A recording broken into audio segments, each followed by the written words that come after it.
Hi. How are you? Oh my goodness, it's been a minute. It feels so good to be back on your screens. I know I've taken some time off YouTube, and that sort of will inform today's topic. Today, we're going to be talking about how to deal with burnout as well as how to avoid year-end fatigue. I personally have had a few cases myself, and that was one of the reasons why I did take almost a year break from YouTube just to deal with that. And that's how hectic, I guess, burnout can be. I think many of us, when we think about burnout, we think it's just going to be something that we're going to get over and recover from this coming weekend, but it doesn't work like that. So in this video, I'm going to share with you 3 tactics that I've put in place to help me avoid getting burnt out, or if I am in a situation where I'm already burnt out, how to get out of it, how to avoid year-end fatigue as well, given that that's where we are currently. And I think I'm definitely the right person to speak about on this particular topic, because on average, I work at least 50 hours in a week. And there are sort of structures that I've put in place to allow me to do that and still not be burnt out. I used to work 50 hours a week plus last year, and I got burnt out. I still work 50 hours plus this year, but I have been doing it much better to avoid burnout. The way that I'm able to achieve 50 hours of work being done in any particular week, one of the key things I've put in place is that I have a schedule. I have a schedule that I stick to quite routinely. I guess that's why it's called a schedule. I have a daily planner. I have a daily to-do list. Sometimes it can be a bit overwhelming, and I feel like it's so easy to just keep adding on tasks. I used to be very bad. Last year on an average day, I'd have, let's say, 25 to 30 plus things on my to-do list, all work related, and they did help me, keep on top of my work. That system did work, but as the saying goes, what got you here won't necessarily get you to the next place. There are certain things that we do out of survival that can help us get from A to B, but it might not necessarily be the same thing that gets us from B to C that we're doing prior to that. So it's very important to also be aware what season you're in, and therefore you have a full understanding of the level of commitment that is required from your end. And because you are better able to psych yourself up for that, you'll do a better job at managing yourself in terms of like where you are mentally, physically, and emotionally as well. You will not have those emotional meltdowns and then end up having burnout because you are mismanaging your resources by not fully understanding the season that you're in. Number 2, I set reminders. I set reminders for things that are top priority and of most importance. This often would refer to like work related. If I've got meetings, I have reminders of weekly meetings. I used to be very bad at managing my time in terms of being punctual, but now what I do is I set my alarm like 2 hours before I have to be somewhere, an hour before, 30 minutes before, so that it gets annoying, and whatever it is that I'm doing with at that moment, I notice and realize that I need to drop it because there's something else that I've committed to that is coming up, and I want to make sure that I'm showing up as my best for that. So I set reminders in the form of the calendar, reminding me 2 hours, an hour and 30 minutes before, but I'll also set reminders on my phone. I think I have like 5 alarm clocks that I change out during the course of the day, but it's just, when you understand some of your weaknesses as an individual, you're in a position where you're able to make sure that those are minimized so that they don't take away from your strengths, or they don't take away from how you are being perceived or how you're being received, especially when it comes to situations that could really be make it or break it for you. But I think in general, it's a rule to just try and be on time for as many things as you can be. And setting reminders is just one way to make sure that you are able to do that, or rather one way that I am able to do that. I don't think everyone struggles with time, surely not. I don't know what your challenge might be with regards to that. Okay, and another way that I'm able to work 50 plus hours a week, I start the week heavy. And this is also a great way to make sure that you are avoiding year-end fatigue. Start the week heavy. And what I mean by start the week heavy is Monday, Tuesday, Wednesday are my most intense days. I don't take meetings on Mondays purely because I do a lot of admin on Mondays. My Mondays are my CEO days. I tackle a lot. The funniest thing, I was in America not so long ago, and this girl from Nigeria, Ebere, I doubt she watches my YouTube channel, but if ever she bumps into this channel, she mentioned something and it stuck with me. She said CEO is a very fancy title. What it really means is chief of executive errands, because you run a lot of errands as a CEO. There's a lot of menial tasks that you do, especially early on in your journey as an entrepreneur. But this video is still valid whether you're in business or you're in corporate. It really does not matter. Fatigue is fatigue. Like, we all deal with fatigue, trust me. I'm running my own business, and I still deal with fatigue, okay? So one way that I have sort of found to help me with that is by starting the week heavy. Mondays, I will go heavy hard in terms of admin. All emails that need to go out will go out. All proposals that need to go out will go out. Confirming meetings for the entire week, confirming my availability for whatever it is that I might have been requested for. And then Tuesday I deal a lot with my clients. I go in for in-person site meetings.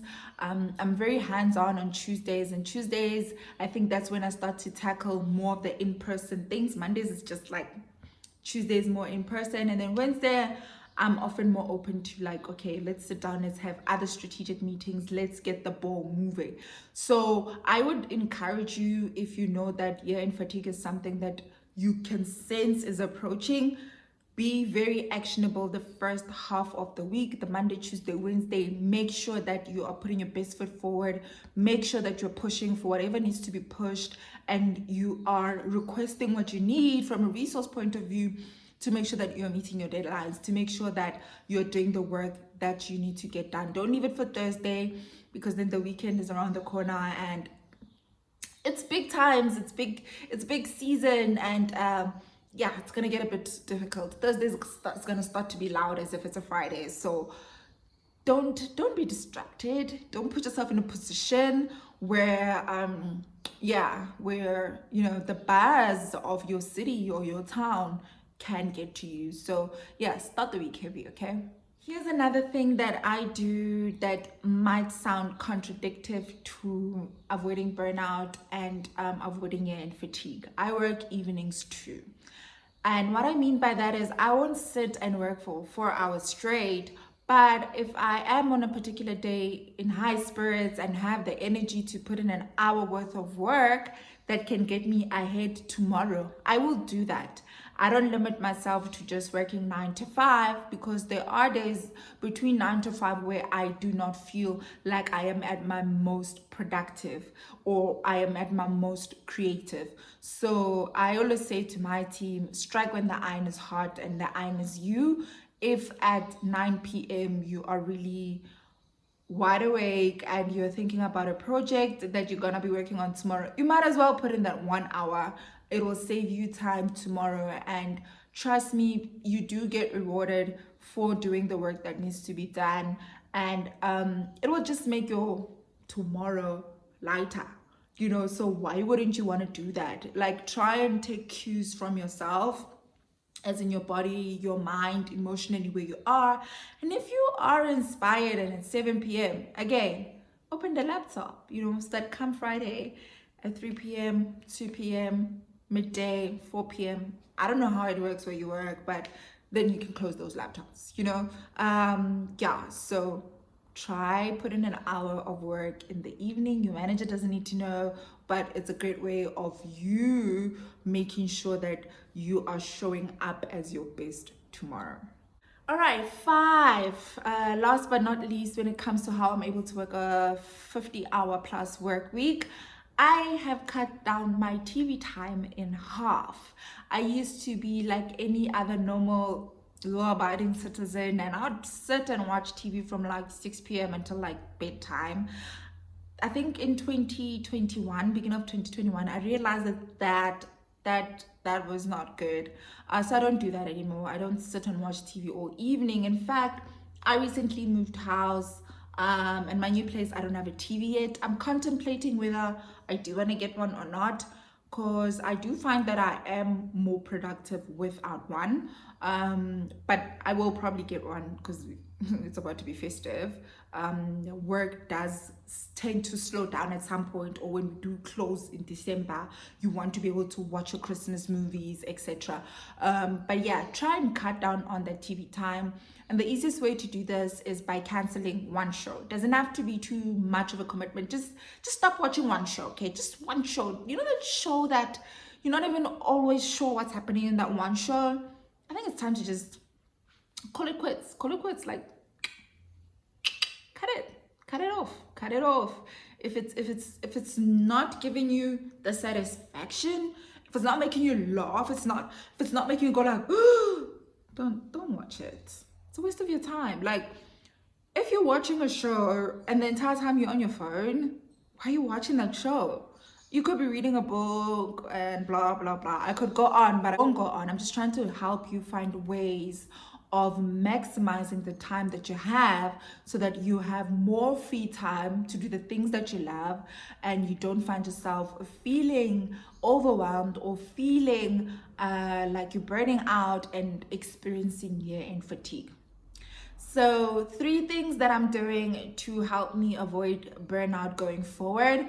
And these 3 things are things that are also helping me make sure that I do not experience year-end fatigue, is I time block. So I'll sit down and I'll work from, let's say, 9 to 10. I'll answer all my emails. I will respond to everything that needs to be responded to. I'll finish off my to-do list, as in like writing it down if I hadn't yet. 10 o'clock, I normally have like a meeting with the team.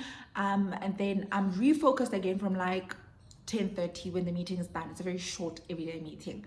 So from 10:30 until like 12:30, I can then sit down and do actual creative work. This could be a presentation, could be a proposal, could be a strategy session that I need to be putting together, or whatever the case might be. I have learned that as much as I've always been a fan of multitasking, it's not always the best way to get things done. Yeah, I say that. I've always been a fan of multitasking. I will have one thing going on and another going on and another tab open while I'm responding to something else. That's just always been my personality. But I'm learning to be a little bit more laser focused to make sure that I'm maximizing my attention on that particular task, to make sure that the final product is not a half-baked bread, but rather it's 100% to my satisfaction. And therefore there's less mistakes. There's no need to go through things 10 times. You are actually very happy because you are involved throughout that particular task that you're doing. So time blocking is a great way to sit down and say, for the next 2 hours, I am doing productive work. There's also a concept called time batching, and the difference between time batching and time batching, I'll tell you. So time blocking is when you sit down and say between 9 and 10, or between 10:30 and 12:30, I'm going to be working. No music, no distractions, no, in fact, put your phone on airplane mode while you're at it for those particular 2 hours. And then time batching is saying, in those 2 hours that I've decided to time block, I'm going to do the same or similar tasks. So this could mean in those 2 hours, I'm going to respond to all emails that are inquiries, or in those 2 hours, I am going to finish off this presentation and that presentation and that presentation. Now, it sounds like a lot of presentations, but again, it depends on the kind of work that you do. But try and find ways of batching similar tasks together. For example, if you're running errands, try run all your errands on one day of the week in one particular afternoon, instead of going out for bread today, going out for milk tomorrow. Have you seen the price of petrol? Like, just stay home, stay safe, honestly. Go run your errands one afternoon in a week. Go out to the post office, collect what you need to collect, go to the dry cleaner, do your groceries, go get your teeth whitened at the same time. Whatever it is that you need to do that requires you to be out of the house or requires you to be at the shopping center, try and do all of those related tasks together, because you are already on your way there. You might as well do A, B, and C, right? Make sense? Also, don't forget to rest, y'all. I used to be so bad. So last year, this is what I've changed. Last year, when I experienced burnout, and the reason why I also took a very long break from YouTube, I think over 6 months. I really don't know. There's a lot of new subscribers here. Hi, if you are seeing my face for the first time since that video that you watched. Yeah, I experienced burnout, so I took a break. I'm recovered now, so I'm back. You'll be getting more videos from me, all your adulting series videos. I'm looking forward to putting those together. So yeah, one of the reasons why I experienced burnout was because I didn't know how to rest.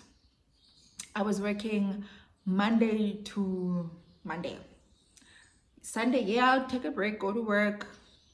You see how bad that is? Sunday, go to work. Wow. I'd take a break Sunday. I'd go to church, come back. I'd rest with family, would have Sunday lunch. In the evening, I'd start planning my week ahead. It means that I've already checked out of the weekend. Do you see where the danger is in all of that? So now what I do is I don't work Sundays ever.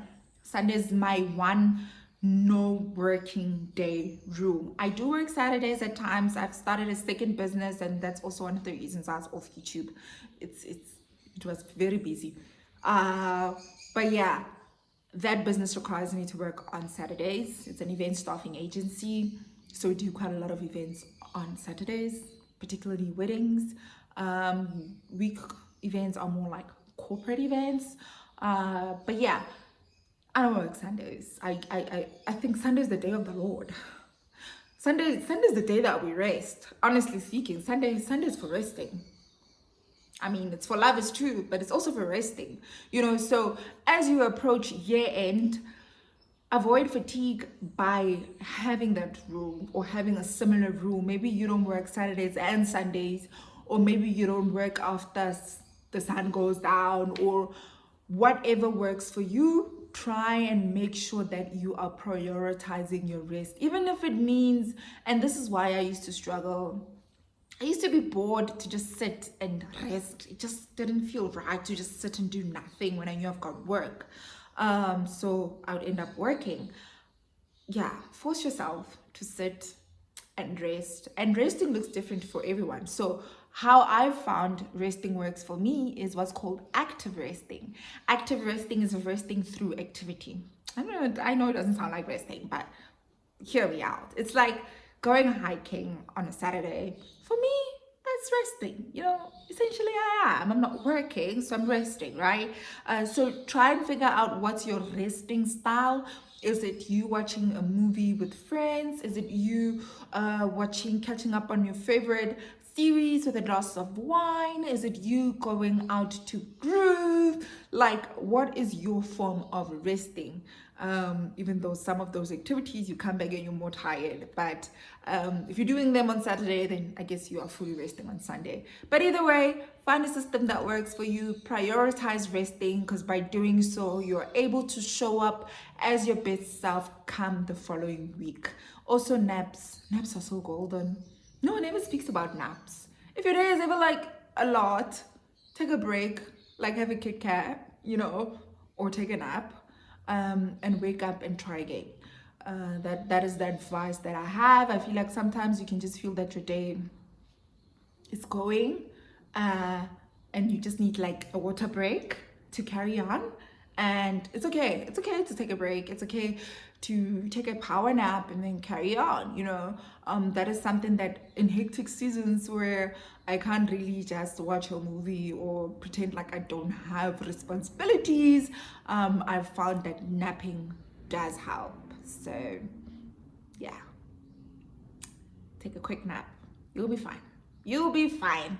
That's it from me today. I hope you enjoyed this video. I am so glad to finally be back on your screens. I have so much more to share, but we will unwrap and unpack all that in the next video.